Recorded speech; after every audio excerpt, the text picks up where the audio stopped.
Buenas tardes a todos. Sean bienvenidos al quinto seminario de divulgación en matemática, organizado por el grupo de estudiantes de matemática de la UNI. El día de hoy nos acompaña el doctor John Cotrina. Él fue estudiante de matemática en la UNI, hizo su maestría en el INCA, el doctorado lo hizo en la Universidad de Perpignan, en Francia, y hizo un postdoc en el INPA, en Brasil, ¿no? Actualmente es investigador de la Universidad del Pacífico. Y hoy día nos viene a contar sobre el principio variacional de Ekeland. Antes de darle paso para que comience la exposición, siempre recalcar que cualquier duda, pregunta o inconveniente técnico que surja durante la exposición, que todo sea por chat, traten de no activar sus micros para no cortar la exposición. Y dicho eso, le cedo la palabra al doctor John Cotrina. Gracias. Gracias por la presentación. También gracias por la invitación. Es la segunda vez que participo en una de estas reuniones. ¿Ya? Es grato para mí eh, contribuir de cierta forma con mi alma mater, en este caso, pues, con mi carrera.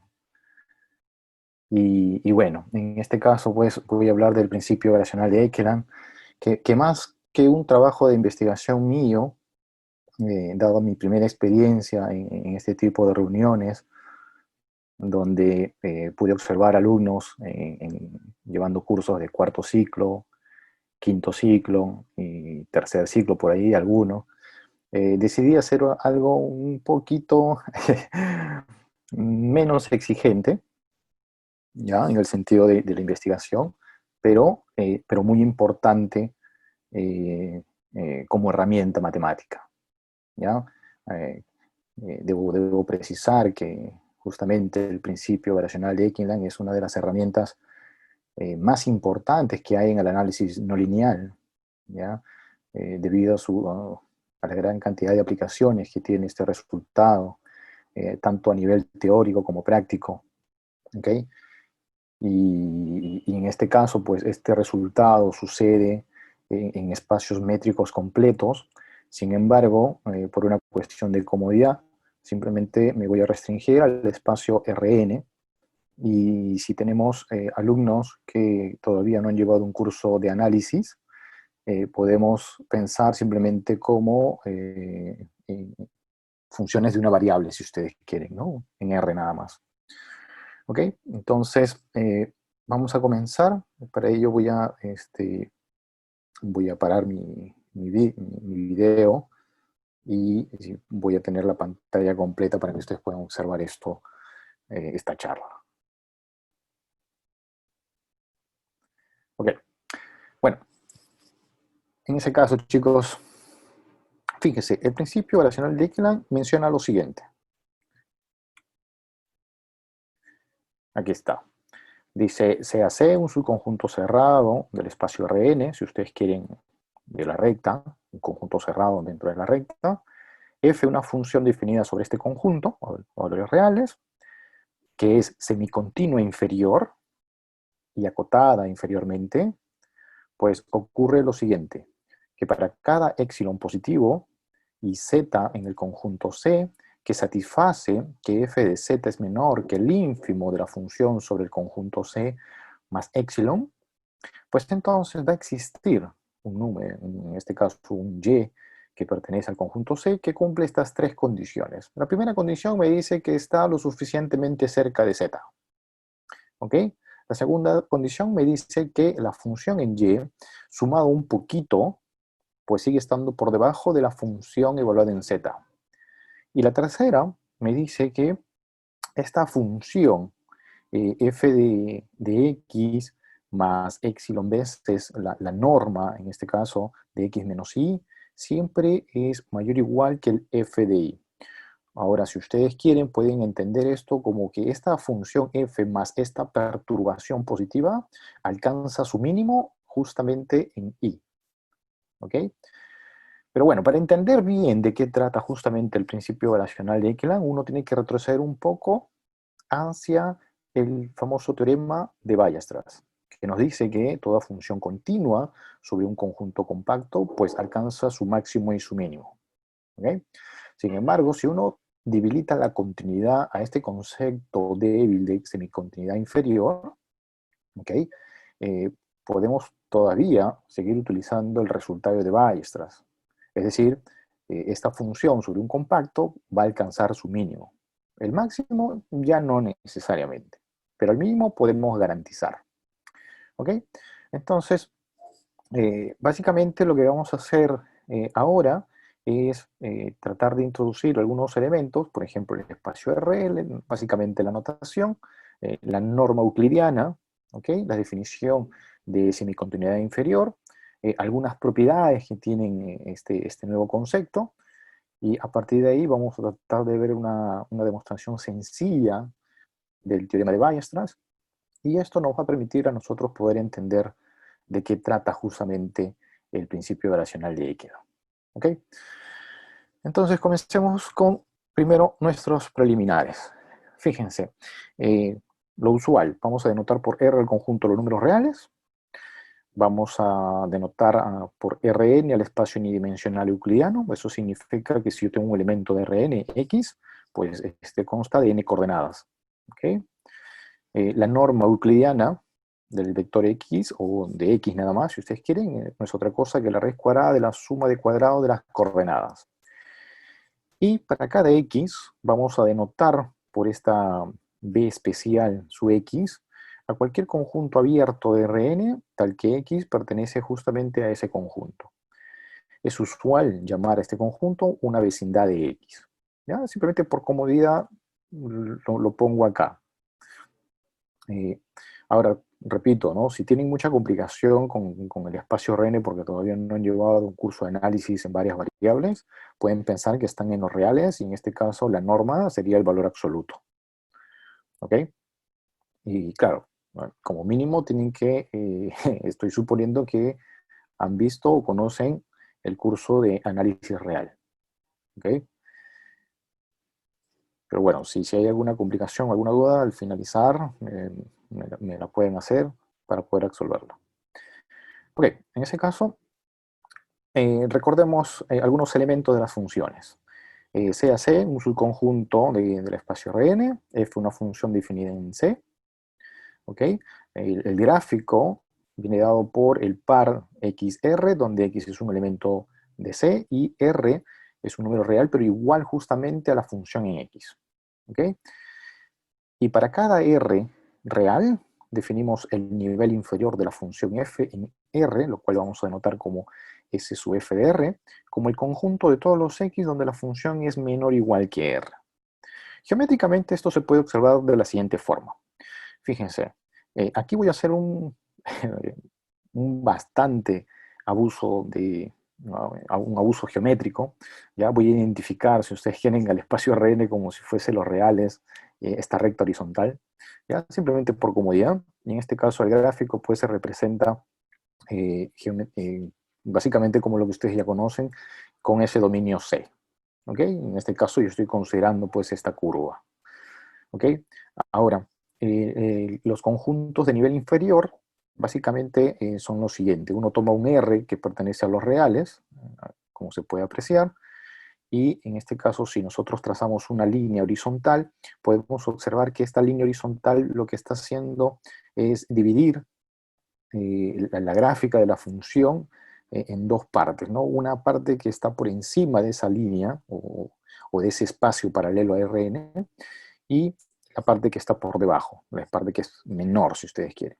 Así, el nivel inferior, en este caso, no es otra cosa que el conjunto de puntos del dominio C, de forma que la función se encuentra justamente por debajo de esa línea o de ese espacio paralelo a Rn, ¿no? Básicamente, como se puede apreciar acá, ¿no? El segmento de rojo en este caso me está dando esa representación. ¿Ok? Esto es para cualquier número real. Uno siempre puede ubicar un número real y trazar un espacio paralelo Rn, dividir a la gráfica de la función, si es que la divide, porque si no la divide, por debajo simplemente no tiene nivel inferior, sería vacío. Y ahora, solamente por una cuestión de comodidad, vamos a escribir lo siguiente. Miren, voy a escribir S sub f de x en lugar de escribir SF de f de x. ¿Ok? Simplemente por una cuestión de comodidad, pero esto no es otra cosa que el conjunto, si ustedes quieren, de todos los y's que pertenecen a C, de forma que la función en y, en este caso sería menor o igual que f de x. ¿Ok? Simplemente por una cuestión de comodidad. ¿Ya? Tratemos de recordar esto. Ok. En ese caso, vamos a introducir una propiedad importante llamada la propiedad de intersección finita, la cual viene asociada a un conjunto de índice y a una familia de subconjuntos de Rn. ¿Ok? Se dice que esta familia tiene la propiedad de intersección finita, ¿sí? Para cualquier subconjunto finito de este conjunto de índices, pues se tiene que la intersección de estos elementos de la familia indexado por este conjunto finito, pues es no vacío. ¿Ok? Ahora, una familia de conjuntos que cumple esa propiedad de forma natural es justamente la familia asociada a los conjuntos de nivel inferior, indexada justamente por X en el dominio de la función. Claro, en este caso yo creo que no es muy complicado poder visualizar esto, ¿no? Si uno toma un número finito de elementos en C, puede escribir uno x1, un x2, un x3, así hasta un xm, ¿ok? Y en ese caso tenemos los conjuntos S de f de xy para todo i, si ustedes quieren, desde 1 hasta m. Y la idea es mostrar que la intersección de todos estos conjuntos es no vacío. ¿Ok? Ahora, para mostrar eso, nosotros tenemos que darnos cuenta de que para cada uno de estos elementos tenemos un f de x1, un f de x2, y así llegamos hasta el f de xm, que vienen a ser m números reales. Y como es un número finito, nosotros podemos escoger uno de ellos como el menor de todos. ¿Ok? Entonces, definamos como que x, ¿ya? Algún xy, o y sub 0 si ustedes quieren, tal que el f de x es menor o igual que f de y para todo i. ¿Ok? Como ese conjunto es finito, nosotros podemos escoger el menor de todos. Entonces, simplemente nosotros ahora tenemos que darnos cuenta que este x, pues justamente pertenece a la intersección de todos los niveles inferiores de la función f en los xy. Entonces, la familia de niveles inferiores de una función, pues inmediatamente tiene esta propiedad de intersección finita. ¿Ok? Ahora, uno de los resultados más importantes que hay asociado a esta propiedad, pues es la caracterización de conjuntos compactos. ¿Ok? Eso es muy posible que lo hayan visto o lo vayan a ver en un curso de topología. Ok, en ese caso, yo simplemente me voy a concentrar en mostrar la propiedad que me interesa. ¿Ok? Si yo tengo un conjunto de índices y una familia de subconjuntos que son compactos, ¿ok? Cerrados y acotados, si ustedes quieren. Si la familia tiene la propiedad de intersección finita, pues entonces la intersección de todos los elementos de esa familia es no vacío. ¿Ok? La prueba es relativamente estándar y se procede por contradicción. Suponemos que esta familia pues tiene intersección igual al vacío, y en ese caso, pues si la intersección de todos es igual al vacío, significa que si tomamos complemento, pues entonces el complemento, o mejor dicho, la unión de los complementos sería todo el espacio Rn. ¿Ok? Entonces, si nosotros suponemos que esta intersección es igual al vacío, ¿ok? Pues entonces para nosotros esto significa que la unión de estos complementos debería ser todo el espacio Rn. ¿Ok? Y en ese caso, el hecho de que estos conjuntos sean compactos, pues en particular son conjuntos cerrados, ¿ok? Como C sub A es compacto, entonces eso significa que C sub A es cerrado, y si C sub A es cerrado, pues entonces el complemento tiene que ser abierto. ¿Ok? Entonces lo que tenemos acá viene a ser un cubrimiento del espacio Rn. En ese caso nosotros tomamos un A sub 0, ¿ya?, que pertenece al conjunto de índices, y en este caso podemos decir lo siguiente, que el conjunto C sub A sub 0, pues justamente está contenida en la unión de todos estos complementos. Es decir, tenemos un cubrimiento por abiertos del compacto C de A sub 0. ¿Okay? Pero desde que este conjunto C de A sub 0 también es compacto, eso significa que debe existir pues, un cubrimiento finito, ¿no? Un subcubrimiento finito. Por lo tanto, eso significa para nosotros que van a existir un A1, un A2 y así hasta algún A sub K, si ustedes quieren, tal que el C de A sub 0 está contenido en la unión de estos complementos, ¿no? Desde I igual a 1, en este caso, hasta acá. ¿Ok? Pero justamente esto que está acá nos permite a nosotros justamente decir que si tomamos la intersección, ¿ya?, de todos los C sub A sub I, ahora desde I igual a 0 hasta acá, ¿ok? Pues esto nos va a salir vacío. Y que esto sea vacío, pues contradice justamente el hecho de que esta familia tiene la propiedad de intersección finita. Por lo tanto, concluimos que la intersección de todas ellas tiene que ser no vacío. ¿Ok? Y justamente vamos a utilizar este teorema para poder demostrar el teorema de Weierstrass. Bueno, acá yo escribí la demostración, ya, simplemente lo que hemos hecho ya. Y en este caso, pues, vamos a introducir este concepto de semicontinuidad inferior y vamos a hacer la demostración del teorema de Weierstrass. Fíjense, una función definida sobre un subconjunto de Rn se llama continua en el punto n sub 0 si se cumplen las siguientes dos condiciones. La primera condición me dice que para todo lambda menor que la función en x sub 0, pues existe una vecindad del punto x sub 0, de manera que para todo x en la vecindad y en el dominio de la función, pues la función sigue siendo mayor que ese lambda. A su vez, para todo lambda mayor que la función en x sub 0, pues también debe existir una vecindad de x sub 0, de forma que la función ahora está por debajo de este lambda para todo x en esa vecindad. ¿Ok? Pues justamente la noción de continuidad es equivalente a estas dos condiciones a la vez. ¿Ya? Entonces, en ese caso, nosotros solo nos vamos a concentrar en la primera. Y a esa condición, pues la vamos a llamar semicontinua inferior. Entonces, por definición, vamos a decir lo siguiente, ¿no? Una función es semicontinua inferior en el punto x sub 0 si se cumple la condición 1 que hemos mencionado hace un momento. Pues ya está. Y una función se dice semicontinua superior si cumple la condición 2, pues. Por lo tanto, una función es continua si solamente si ella es semicontinua inferior y superior a la vez. ¿Ok? Ahora,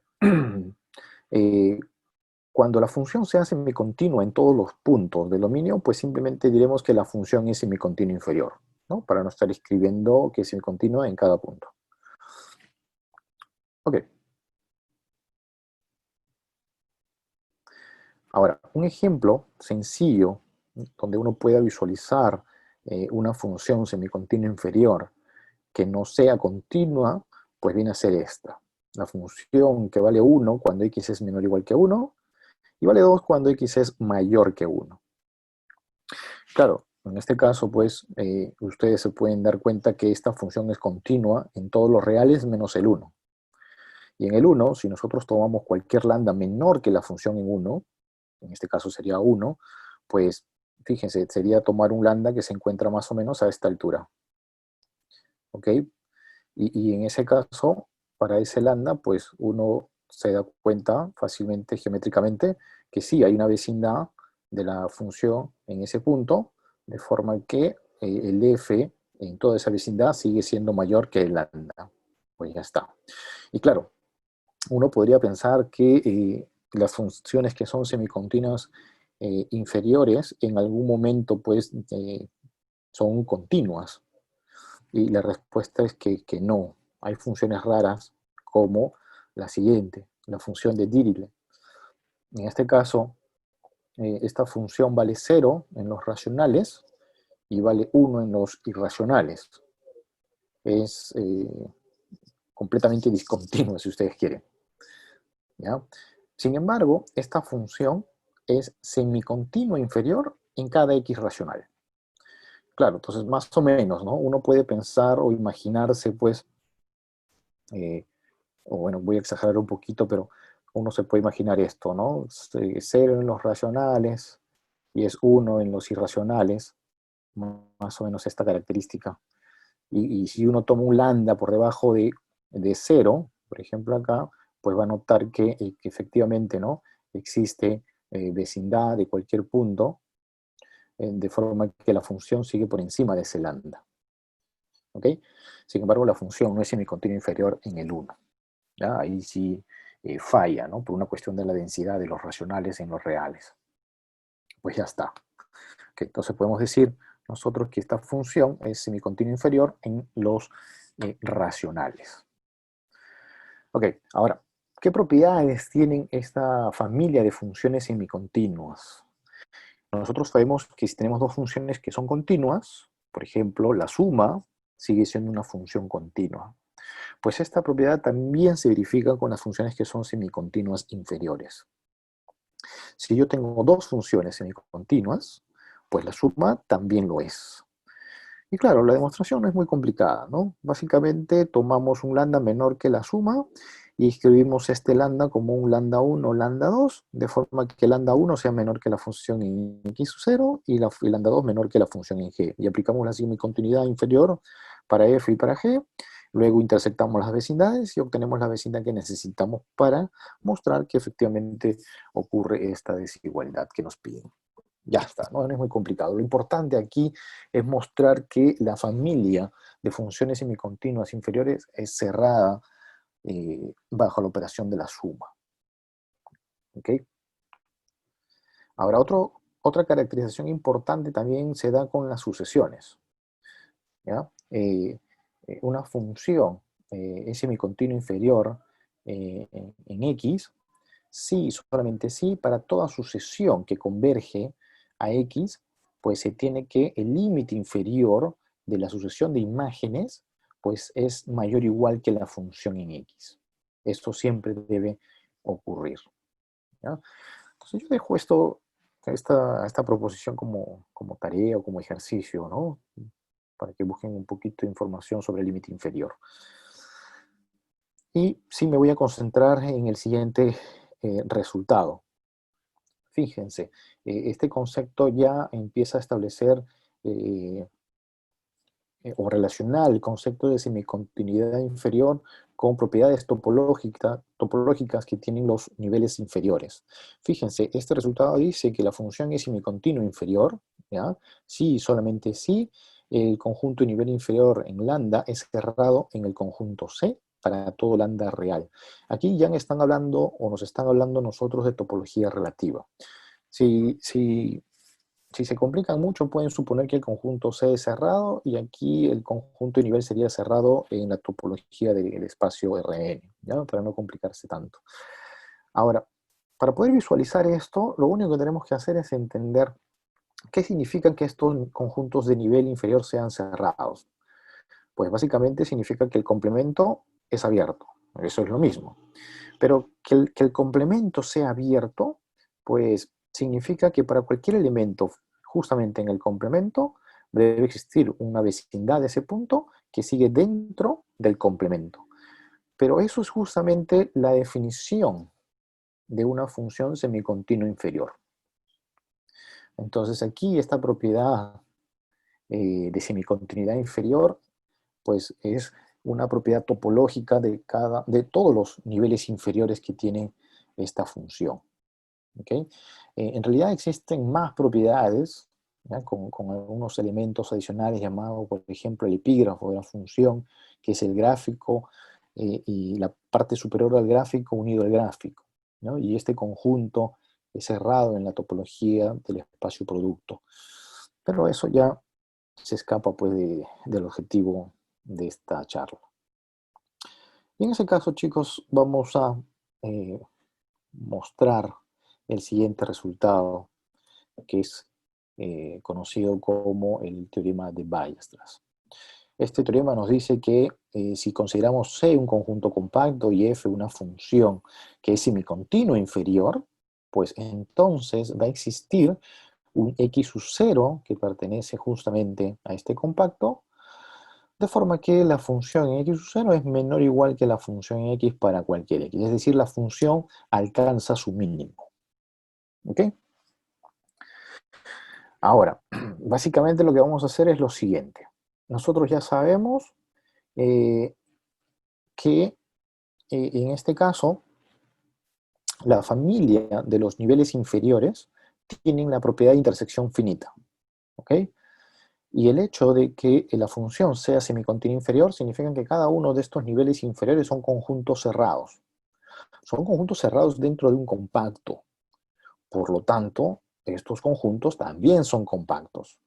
Y justamente el teorema que vimos hace un momento nos garantiza que si tenemos una familia de compactos, ¿ya?, que tiene la propiedad de intersección finita, pues entonces la intersección de toda esta familia es no vacía. En ese caso, pues, para nosotros va a ser suficiente con que notemos que la intersección de todos los subniveles indexados por los X en el dominio, pues es justamente el conjunto de puntos donde la función se minimiza. Y ya está, pues eso es. Se acabó, esa es la demostración. ¿Ok? Sin embargo, nosotros sabemos que si quitamos la condición de compacidad del conjunto, como ustedes pueden apreciar en este ejemplo, esta función exponencial es continua, diferenciable, de clases infinitos si ustedes quieren, pero ella no alcanza su mínimo en todos los reales, ¿no? En todos los reales es un conjunto cerrado, ¿ok? A pesar de que ella también es acotada inferiormente. Entonces, en ese caso, nosotros podemos observar que si suponemos semicontinuidad inferior sobre un conjunto cerrado, pues tampoco vamos a poder garantizar que la función alcance su mínimo, ¿ya? Si aquí este ejemplo me está dando una función de clase infinito y no ocurre eso, pues menos va a ocurrir para una función semicontinua inferior. Y es acá donde aparece justamente el teorema o el principio variacional de Equidna, que nos garantiza o nos dice lo siguiente. Si nosotros tenemos una función semicontinua inferior, definida sobre un conjunto cerrado, y esta función es acotada inferiormente, si bien es cierto, no podremos garantizar la existencia de solución del problema, pero sí podemos garantizar la existencia de algo llamado solución aproximada. En otras palabras, si ustedes quieren, podemos perturbar la función sumando una pequeña función positiva, y esta nueva función sí va a alcanzar su mínimo. ¿Ok? Eso es básicamente lo que nos está diciendo el principio variacional de Equidna. Entonces, para poder entender este principio, o básicamente la demostración, vamos a introducir un par de elementos acá que son importantes, sobre todo por la interpretación geométrica que tiene. ¿Ok? Fíjense, dada una función definida sobre un conjunto C, para cada x sub 0 en el conjunto y cada epsilon positivo, vamos a definir la función g de x sub 0 y epsilon con esta regla de correspondencia. F de x sub 0 menos epsilon veces la norma de x sub 0 menos x. ¿Ok? Entonces, si se dan cuenta, acá la variable viene a ser x. ¿Ok? Ahora, si ustedes quieren, ¿no?, en el caso real, esto de la norma sería simplemente el valor absoluto, y en este caso el valor absoluto de x sub 0 menos x no es lo mismo que el valor absoluto de x menos x sub 0, y en ese caso ustedes saben que es una traslación de la gráfica del valor absoluto, en este caso de x sub 0 unidades, ¿ok? Y el signo menos, que lo voy a tener que reflejar hacia abajo, el epsilon, lo que me está diciendo es que voy a tener que reescalar verticalmente la función, y el f evaluado en el x sub 0 es que voy a hacer una traslación vertical de esa gráfica. Entonces, básicamente, ¿qué es lo que está pasando con esto? Miren, yo acá voy a considerar un gráfico de la función f, más o menos como la que aparece acá. Voy a considerar un punto x sub 0, su imagen f de x sub 0, ahí está en la gráfica de la función.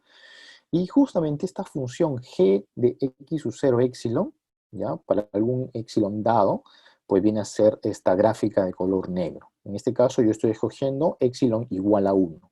¿Ok? Ahí se nota esa gráfica de esa función. Pero si nosotros escogemos un epsilon un poquito más pequeño, por ejemplo un medio, pues nosotros vamos a observar esta otra gráfica.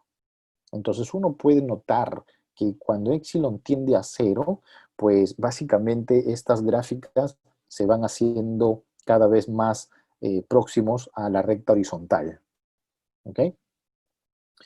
Y bueno, pues si yo cambio el punto x sub 0 por, imaginemos que el 0 está en el dominio, entonces aquí yo tendría el f de 0, y si quiero definir la función g de 0 para epsilon igual a 1, pues tendría pues justamente esta gráfica de color rojo.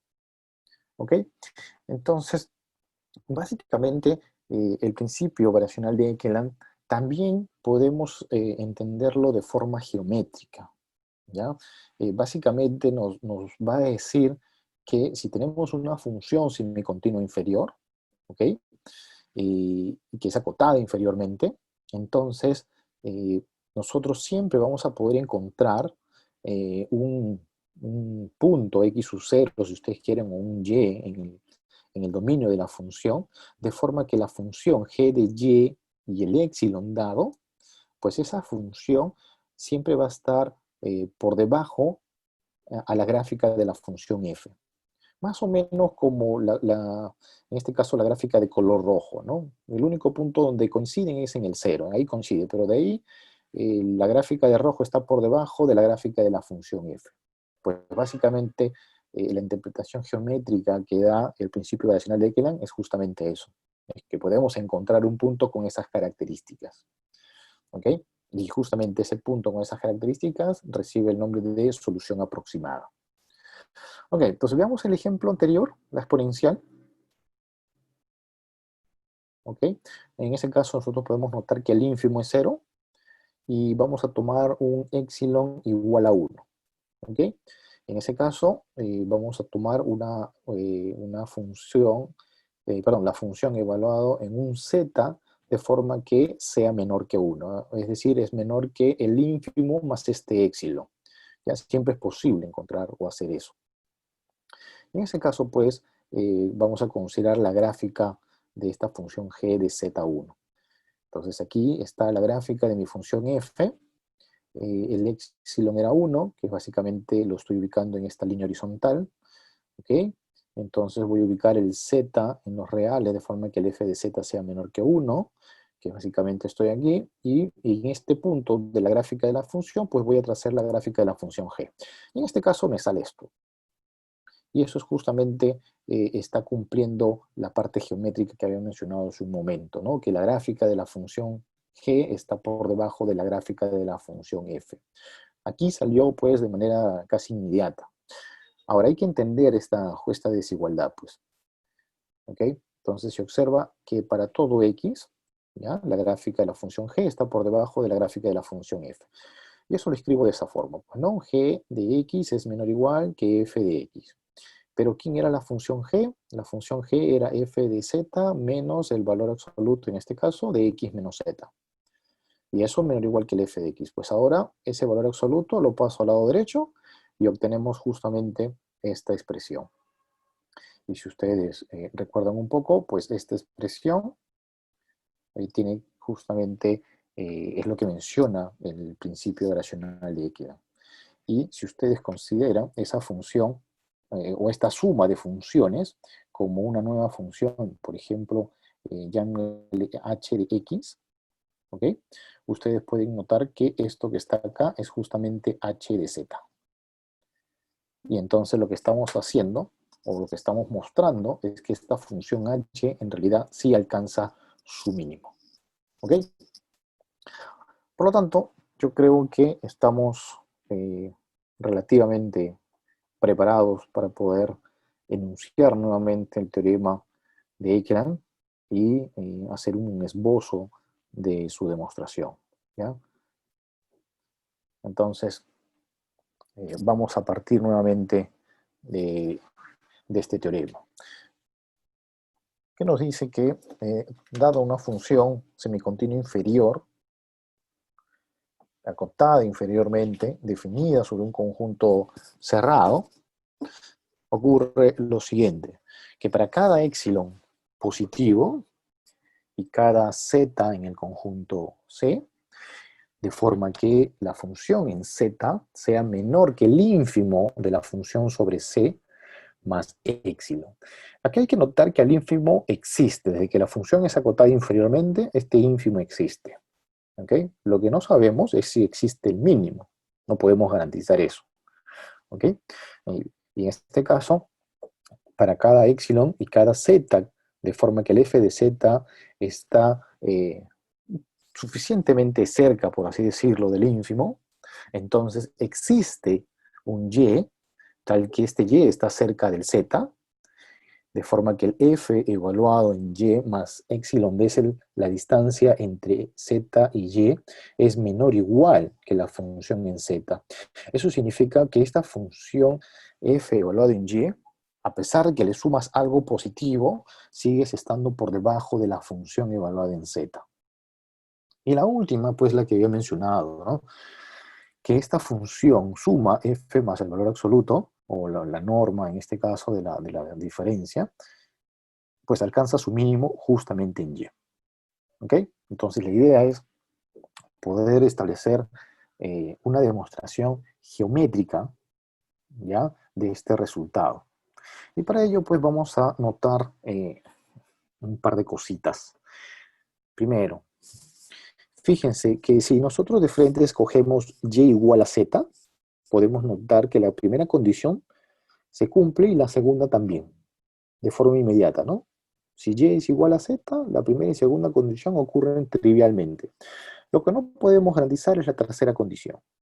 Pero la tercera condición, si nosotros la parte de la norma de x menos y lo pasamos al otro lado, pues básicamente aparece la función g de y de x épsilon, ¿no?, que habíamos definido nosotros antes. ¿No? G de y épsilon, perdón. ¿Ok? Y justamente es esta función, g de y épsilon, esta interpretación geométrica que hemos dado antes, que nos va a permitir justamente poder vislumbrar la idea de la demostración de este principio. ¿Ok? Entonces, para ello, pues, vamos a definir el siguiente conjunto. ¿Ok? El conjunto de todos los x que están en el dominio, ¿ya?, de forma que la función f en x es menor o igual que la función en z menos épsilon veces la distancia entre x y z. Ahora, lo primero que tenemos que hacer es observar que este conjunto es no vacío, ¿ya? Es no vacío porque el z pertenece a ese conjunto, ¿no? Yo creo que no es muy complicado. Reemplazamos aquí, esto se hace 0, y f de z es menor o igual que f de z. Ya está, no es no vacío. Ahora, por otro lado, si esta parte de la distancia entre x y z lo pasamos al otro lado, nos quedaría como el f de x más el épsilon veces la distancia entre x y z, menor o igual que el f de z. ¿Ok? Entonces, esta es la función semicontinua inferior. La distancia es una función continua, en particular semicontinua inferior, por lo tanto, todo esto es una función semicontinua inferior. ¿Ok? Y básicamente este conjunto sería pues el nivel inferior asociado a esta función suma en el nivel f de z. Y por lo tanto este conjunto no es cualquier conjunto, sino que es un conjunto cerrado. ¿Ok? Pues ahora nos preguntamos lo siguiente. El ínfimo, ¿ya?, de la función f sobre este conjunto S será igual a la función en z. ¿Serán o no serán iguales? Y claro, uno aquí ya empieza a preguntarse qué es lo que me está o me están diciendo, ¿no? Entonces recuerden esto de acá. Esto de aquí es la función f y esto que está acá, en este caso sería para nosotros la función g de z épsilon. ¿Ok? Y en este caso yo estoy considerando al conjunto S como la parte de la gráfica de la función f que está por debajo de la gráfica de la función g. Por lo tanto, yo tengo dos posibles gráficos, ¿ya?, que responden a esta interrogante. Fíjense. La primera, en la parte izquierda, ustedes pueden observar que en este caso el conjunto S se reduce solamente al punto Z. Y en este caso el ínfimo es justamente la función en Z. De lo contrario, significa que hay más elementos en el conjunto S, de forma que el ínfimo sería menor estricto que la función en Z. Y eso es justamente lo que tenemos en el caso de la gráfica que está al lado derecho. ¿Ok? Pues ya está. Esto básicamente nos está diciendo que tenemos que considerar estos dos casos para dar nuestra respuesta. ¿Qué pasa si ocurre el gráfico que está al lado izquierdo? Pues en ese caso, pues el conjunto S no es otra cosa que el puntito Z, y por lo tanto la respuesta es que sí, ya encontramos al Y que necesitamos, y este Y que necesitamos es justamente el mismo Z. ¿Ok?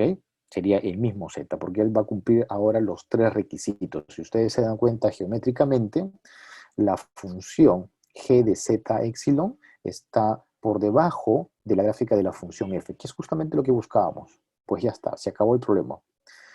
Caso contrario,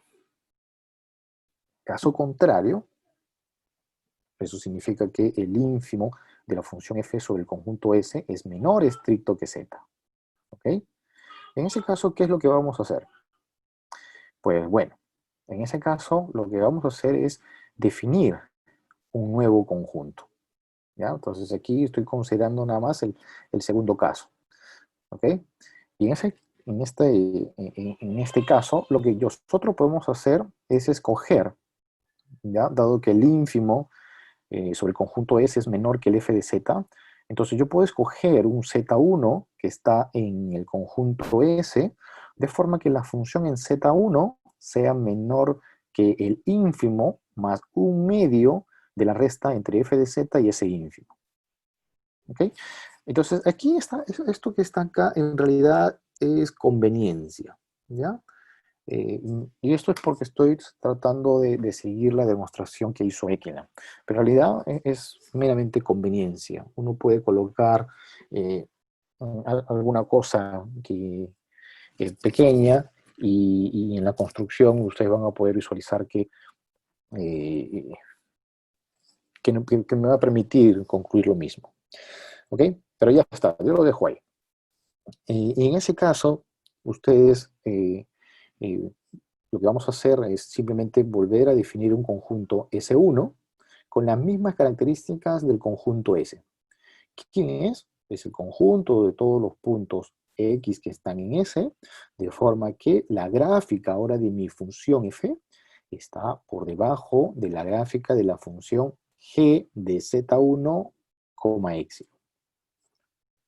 ¿Ok? Acá está la función f y esta sería la función g de z1, épsilon. Entonces estoy interesado en los puntos donde la gráfica de f está por debajo de la gráfica de esta función.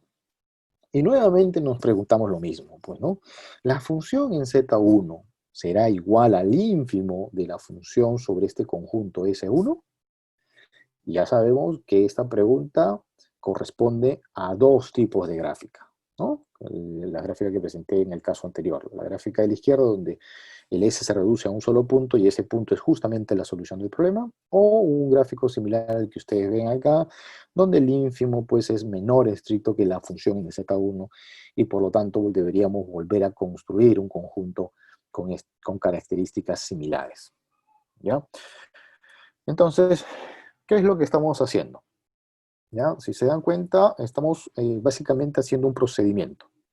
Este procedimiento, si en algún momento la respuesta es sí, es decir, el conjunto S, S1 o S2 o el 3, o en algún momento estos S se reducen a un puntito, pues acabó. Ahí está la solución de nuestro problema. Ya no tenemos nada más que hacer ahí. El razonamiento es similar al primer caso.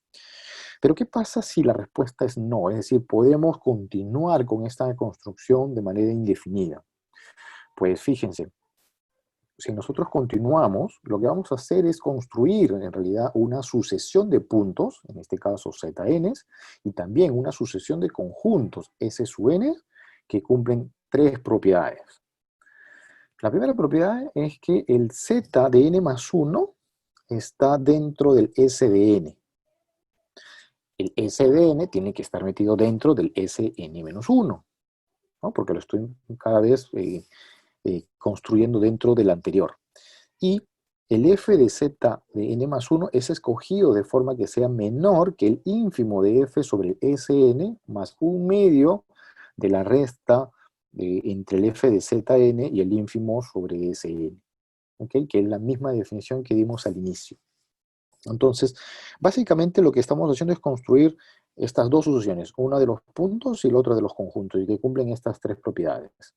Ahora, estos conjuntos S sub n, pues básicamente son el conjunto de todos los x que están en el dominio, de forma que la función en x está por debajo de la función en zn menos epsilon es la distancia entre x y zn. En otras palabras, la gráfica de la función f está por debajo de la gráfica de la función g asociado a zn y epsilon. ¿Ok? Donde el S sub 0, en este caso, pues sería el S inicial. Ok, entonces ahora ya más o menos, cuando uno ve este tipo de construcciones y llega pues a una sucesión, pues lo que uno se pregunta es ¿qué pasa con esta sucesión? ¿Será convergente? Y si es convergente, ¿a dónde converge? ¿El punto de convergencia será justamente la solución del problema o no tendrá ninguna propiedad interesante? Pues vamos a mostrar nosotros que efectivamente esta sucesión va a converger al punto que nosotros andamos buscando. ¿Ok? Para ello, pues, vamos a hacer lo siguiente. Vamos a mostrar algunas características importantes. Por ejemplo, podemos observar que desde que z de n más 1 pertenece al Sn, nosotros también aquí sabemos ya que el Zn pertenece pues al mismo conjunto Sn, ¿no? Por definición, nada más cumple la definición. Pero, a su vez, por la misma definición, si ustedes están en una pequeña línea, ¿ya? Imagínense que acá está el f de Zn y por acá está el ínfimo sobre Sn, ¿ok? Entonces, si al ínfimo le suman la mitad de la distancia entre esos dos puntos, significa que llegamos hasta acá, ¿ok? Y por lo tanto, el f de Zn más 1 está por acá. En ese caso, pues, nosotros algo que podemos observar de manera inmediata es que la función evaluada en Zn más 1, pues siempre es menor o igual que la función en Zn.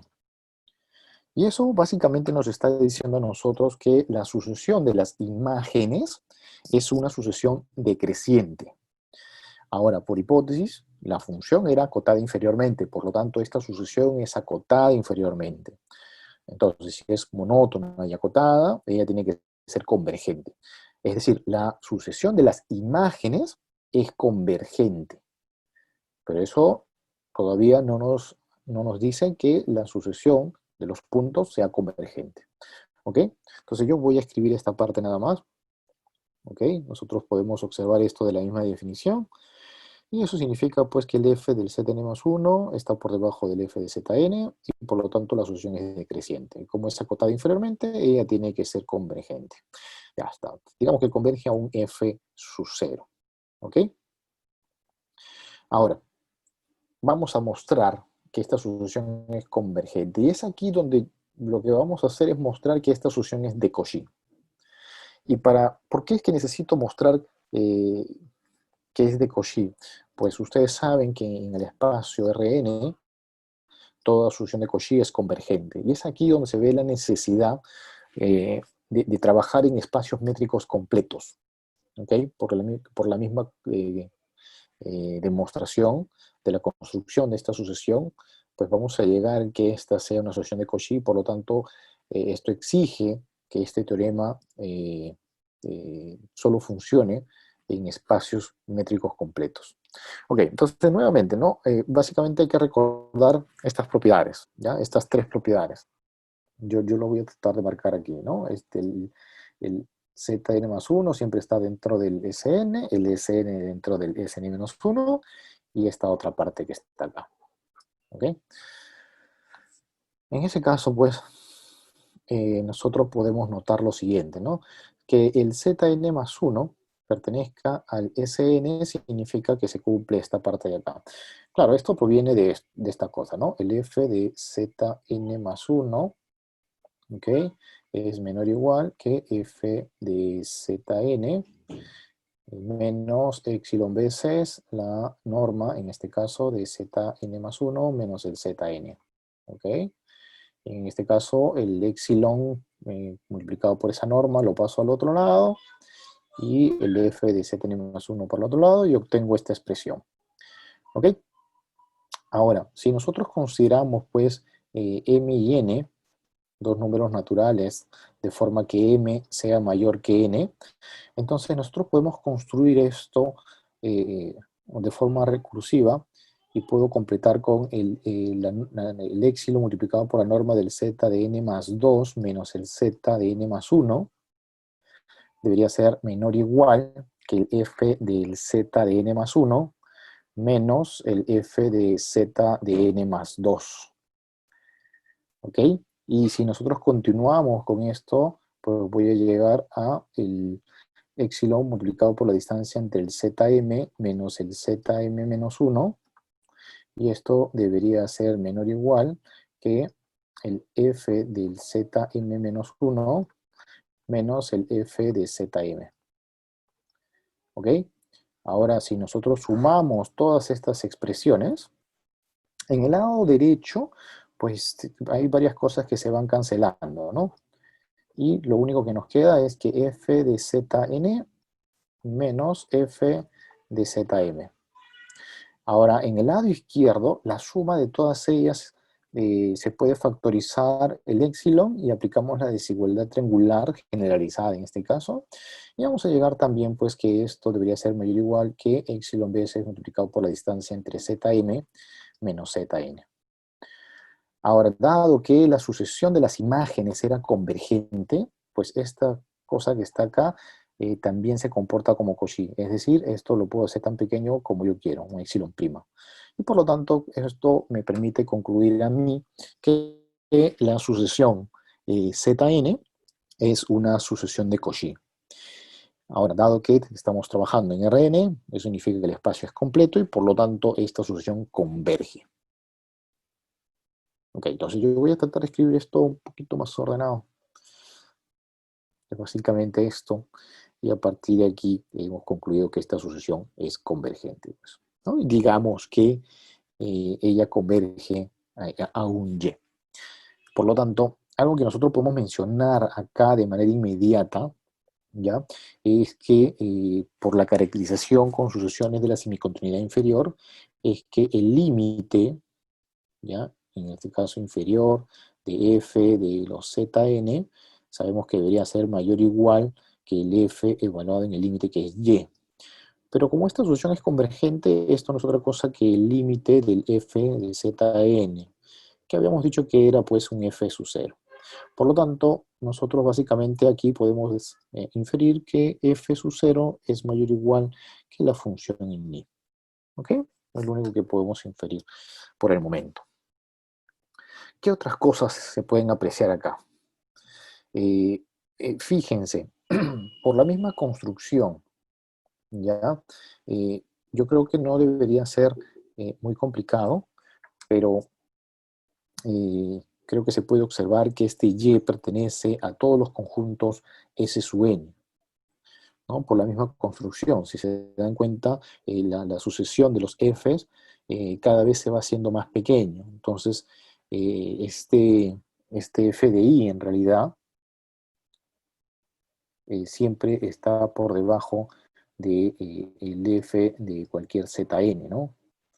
Si ustedes quieren, ponen el zn más 1 y el zn más 1 pues por debajo del f de zn menos la distancia, y nada, ni nada, nada. Entonces esto me está diciendo pues que este i en realidad pertenece a este conjunto Sn para todo n. Por lo tanto, este i en particular pues básicamente pertenece a la intersección de todos estos conjuntos S sub n. ¿Ok? Ahora, si queremos... perdón. Eh, pero ahora nosotros afirmamos que justamente esta intersección de estos conjuntos se reduce al punto I. Es decir, no tiene otro elemento. Y el hecho de que sea justamente este único punto es para poder concluir que este punto es justamente la solución del problema. Ok, entonces vamos a tratar de mostrar que efectivamente la intersección de todos estos puntos se reduce a este único punto Y. ¿Ok? Tomemos un X que pertenece a la intersección, y eso significa, por definición, que pertenece al Sn más 1, que el f de x es menor o igual que el f en z de n más 1 menos epsilon es la distancia entre x y el z de n más 1. ¿Ok? Pero esto es equivalente a decir que epsilon veces la distancia entre x y zn más 1 es menor o igual que la función en zn más 1 menos el f de x. Ahora, por otro lado, nosotros sabemos como este x pertenece a todos los Sn, entonces el f de x debería ser mayor o igual que el ínfimo, ¿no? O sea, el f de x debería ser mayor o igual que el ínfimo de f sobre Sn. ¿Ok? Si nosotros simplemente le multiplicamos por menos y cambiamos la desigualdad, podemos llegar a decir lo siguiente, pues, que esto es menor o igual que la función en Zn más 1 menos el ínfimo de f sobre Sn. Por lo tanto, aquí lo que estamos teniendo es que epsilon veces la distancia entre x y el Zn más 1 es menor o igual que la distancia, en este caso, entre la imagen del Zn más 1 y el ínfimo de f sobre el Sn. ¿Ok? Ahora, por otro lado, nosotros sabemos, por definición, que el f de Zn más 1 es menor o igual que el ínfimo de la función sobre Sn más un medio entre la distancia entre el f de Zn y el ínfimo. ¿Ok?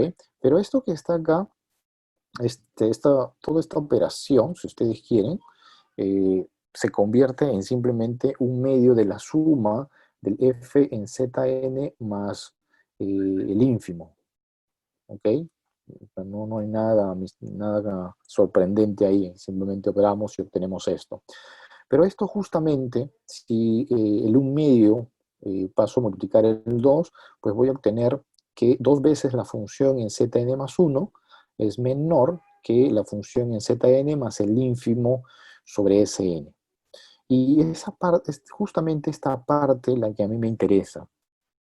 Si ustedes desdoblan esto de acá como f de Zn más 1 más el f de Zn más 1, ustedes pueden observar que a uno de ellos lo mando al otro lado y el ínfimo lo mando al lado izquierdo. Y justamente vamos a obtener que el f en el Zn más 1 menos el ínfimo de la función sobre Sn, pues sería menor que el f de Zn menos el f de Zn más 1. ¿Ok? Por lo tanto, básicamente lo que tenemos es que epsilon veces la distancia entre x y el Zn más 1 es menor, ¿ya?, que el f de Zn menos el f del Zn más 1.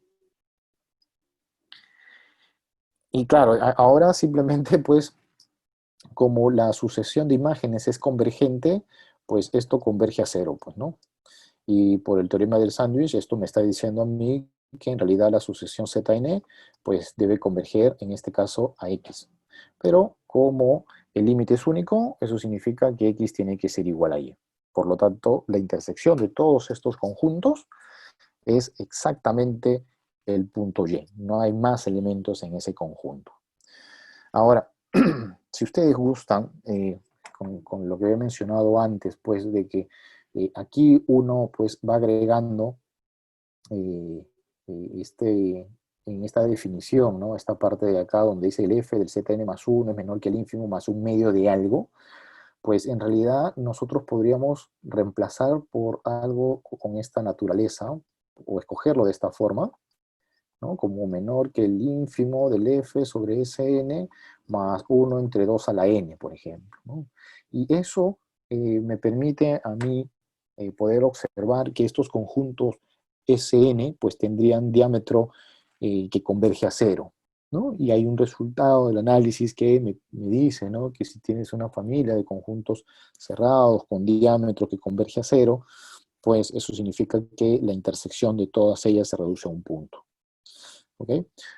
Pero bueno, esta es la demostración de Equilan, que es muy bonita y también me gusta. ¿Ya? Ok, entonces yo lo escribo aquí nuevamente para que se pueda apreciar bien, de forma ordenada. Es todo lo que hemos resuelto. Y por lo tanto, pues hemos llegado a que X es igual a Y. Y finalmente, pues, lo que nosotros queríamos, ¿no? Era poder mostrar que Y es el punto deseado, ¿no? Y para ello, podemos proceder por contradicción, ¿no?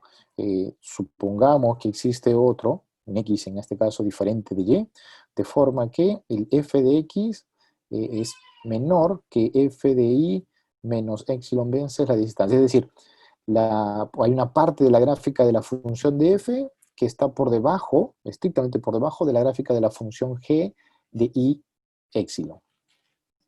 ¿Ok? Pero esto significa entonces que esto de acá es menor o igual, o menor estricto si ustedes quieren, que el f de y, ¿ya? Y por lo tanto, este f de x es menor o igual que el f de y esto implica, o implicaría, que este x también pertenece a la intersección de todos los s u n. Y eso sería una contradicción, pues porque nosotros nos acabamos de mostrar que la intersección de todas ellas es justamente el punto y, no hay más puntos ahí. ¿Ok?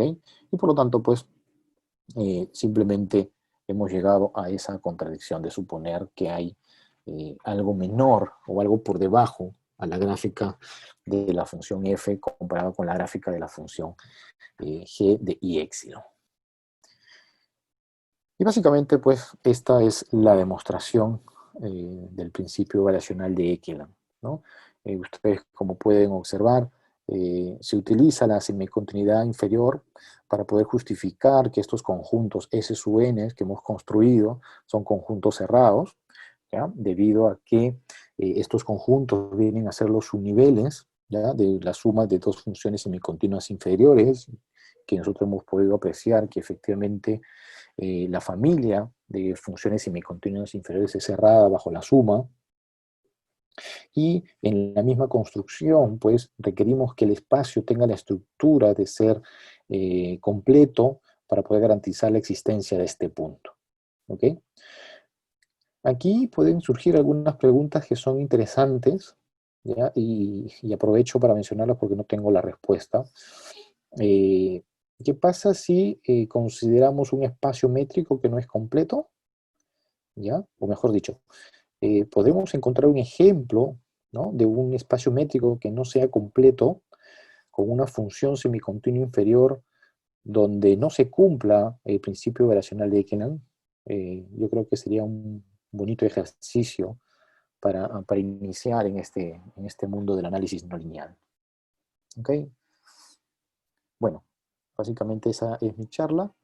Las referencias que he tomado en este caso viene a ser el trabajo que hizo Ekland y un libro sobre topología, ¿ya? De Gustavo o de Gustav Choquet, ¿ya? Pero pueden leer hoy muchos otros libros de análisis para que puedan seguir pues, estas definiciones, ¿no? Uno de ellos que me gusta mucho es el de espacios métricos de Elon Lima, ¿no? Si en caso quieran replicar esta demostración en espacios métricos.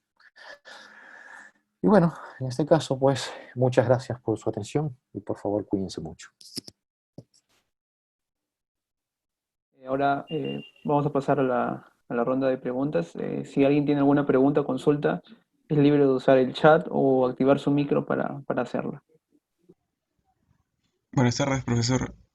Gracias por Sí, la charla. Disculpe, yo tenía una duda, bueno, más que nada una curiosidad, ¿no? sí, Cuando veía el nombre de principio variacional, o sea, lo que me viene a la mente es minimizar una función, ¿no? Un espacio de funciones de dimensión infinita respecto a un funcional de integral, algo así.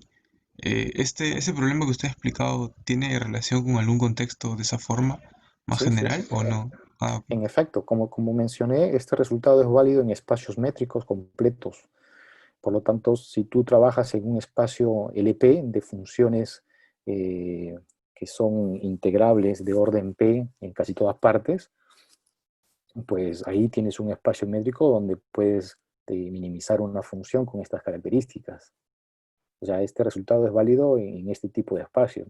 Lo que yo hice es presentarlo en RN simplemente por una cuestión de conveniencia y de comprensión para chicos que recién están encaminados o están viendo pues por primera vez un curso de análisis. Ok, profesor, gracias. Sí, de nada. ¿Alguien tiene alguna otra consulta, pregunta?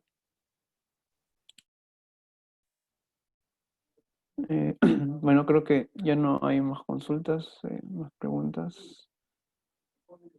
Bueno, nuevamente gracias, doctor John Cotrina, por haber aceptado la invitación y haber expuesto este tema. Como bien dijo Gracias. Diego, se aplica a más cosas, pero creo que está bien hecho para alumnos de pregrado y creo que ha sido muy entendible. Nuevamente agradecer su participación, bueno, y esperar que los asistentes hayan entendido, hayan comprendido, hayan aprendido algo nuevo. ¿Y hay Hay una alguna pregunta en el pregunta en chat, el Juan chat? Daniel, sí. Sí, Ah, a ver, no sé si lo pueda leer, doctor, o yo se la sí, paso. No sé. a ver. ¿Lo puedes leer, por favor? Sí, no hay problema. Dice, solo sería verificar la compacidad para otros espacios métricos que no sean Rn. La compacidad. En principio es la completitud lo que necesitamos en este teorema, ¿no?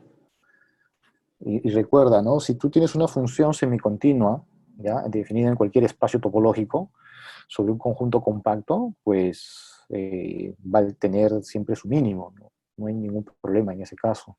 Y la demostración es la misma que he dado yo en RN y vale en cualquier espacio en realidad. Eh, el asunto es la completitud del espacio, ¿no? Porque si ustedes observan en la demostración, llegamos a construir una sucesión que es de Cauchy y tenemos que garantizar que esta sucesión de Cauchy sea convergente y eso ocurre solamente en espacios que son completos, ¿ya? Si no, tendríamos que buscar otra forma de garantizar, pues, que efectivamente esta sucesión que hemos construido es convergente, ¿ya?